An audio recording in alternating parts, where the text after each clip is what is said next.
मी भरत आनंदराव ठाकरे, मुक्काम नांदगाव, तालुका औरड, जिल्हा अमरावती. माझ्याकडे 16 एकर शेती आहे. त्याच्यामध्ये जवळजवळ 700-800 संत्र्याचे झाड आहे.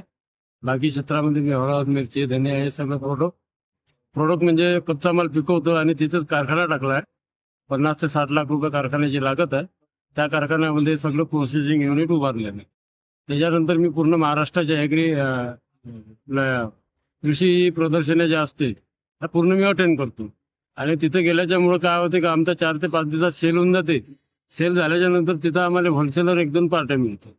जसं आता आमचा मुंबईला जर माल गेला, तिथल्या कस्टमरचा आम्हाला फोन आला, तुमचा माल कुठे मिळते, तर आम्ही तिथला जो होलसेलर असते त्याचा नंबर त्याच्याकडे देतो. तिथून तो माल कलेक्ट करून घेते. असं करता करता आमचं 4-5 जिल्ह्यामध्ये म्हणजे जवळजवळ 30-25-30 होलसेलर आहे. ज्या गिऱ्हाईकाला गरज पडली तो गिऱ्हाईक त्यांच्याकडून माल कलेक्ट करून घेतो. असं ते नेटवर्क जे आहे आमचं पसरत म्हणजे वाढत चाललेलं आहे. आणि त्याच्यामुळे आता रिस्पॉन्स चांगला. आणि महत्वाची गोष्ट, माल क्वालिटीचा असते, ओरिजिनल असते. त्याच्यामुळे परत गिऱ्हाईक आमच्याकडे येते.